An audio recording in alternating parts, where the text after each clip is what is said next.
जो आपको हृदय से अच्छा नहीं लगता वो दूसरे के साथ व्यवहार ना करो। आत्मना प्रतिकूलानी परेशान न समाचरे। आपकी कोई बहन बेटी को गंदी दृष्टि से देखे, आपको बर्दाश्त नहीं होगा, फिर आप दूसरों की बहन बेटी को, यदि आप का कोई निज जन गलत करने जा रहा है तो आपको पसंद नहीं आएगा, फिर आप गलत करें। मान लो पत्नी है, पुत्र है, परिवार के सदस्य। आत्मना प्रतिकूलानी परेशान न समाचरे। पाप अंदर से प्रेरणा होती ना करो।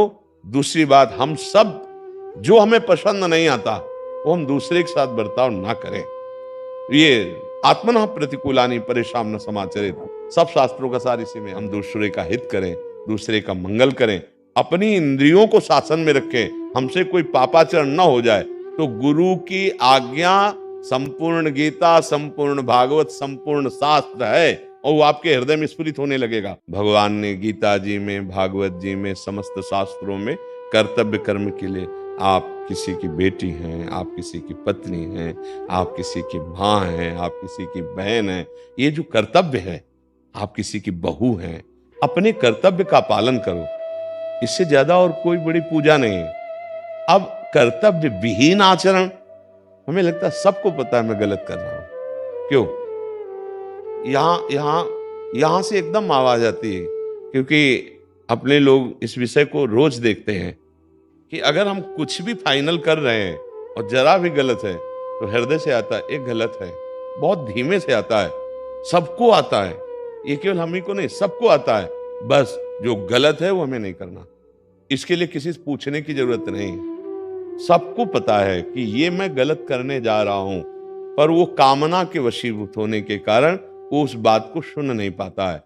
अगरबत्ती लगा दी, धूप बत्ती लगा दी, भोग लगा दिया, बाहर निकले मनमानी आचरण कर रहे हैं, धर्म विरुद्ध, कभी पूजा नहीं मानी जाएगी। जिन भगवान शंकर की आराधना करके सोने की लंका प्राप्त की, वही भगवान शंकर हनुमान जी बन करके पहले सबसे विनाश में वही आगे गए, विनाश किया ना।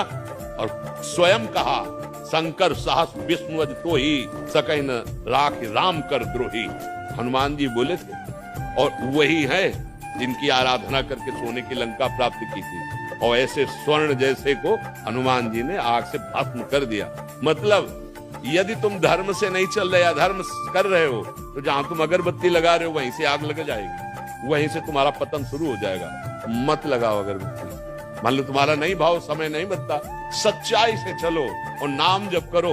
अगर भगवान ने मिल जाए तो कहना, भगवान अगरबत्ती धूपबत्ती से प्रसन्न नहीं होते। राधा राधा राधा राधा राधा, ये तो जो निकला ये महान चरणामृत है, हृदय में जाकर पापों का नाश करता है, ये अकाल मृत्यु का नाश कर देता है। राधा नाम जपने से अकाल मृत्यु नहीं होगी, ये चरणामृत जा रहा है। राधा नाम अभी प्राण छूट जाए श्री जी को प्राप्त होगे, जिसका नाम वहीं धाम में पहुंच जाओगे। राधा नाम चल रहा है, कोई तुमसे भूल चूक हो गई, असत क्रिया हो गई, तत्काल भस्म हो जाएगा, उसका दंड नहीं भोगना पड़ेगा। इसका मतलब ये नहीं कि हम उत्साहित होकर पापाचरण करें, नहीं, कोई असावधानी, कोई त्रुटि तत्काल वो जमा नहीं होगा, जाके कर्म वो जमा नहीं होगा, उसी समय भस्म हो जाएगा। विशेष है तो उसी समय आपको दंड मिल जाएगा। आप चबेटा लगा, गिर गए, आपको ठोकर लगी, अब कुछ हुआ, तत्काल शरणागत के लिए हिसाब आगे नहीं रखा जाता।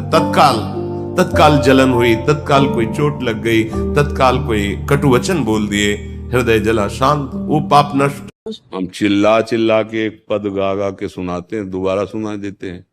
राधा नाम है जीवन हमारा, राधा नाम प्राण आधार है, राधा नाम है कर्ता विधाता, राधा नाम पालनहार है, राधा नाम सबका पूज्य है, राधा नाम का पूजन करें, राधा नाम के ही ध्यान से हम शुद्ध अपना मन करें, राधा नाम के जप ध्यान से प्रेम बढ़ता जाएगा, राधा नाम ही हमें प्रेम में निकुंज में पहुंचाएगा।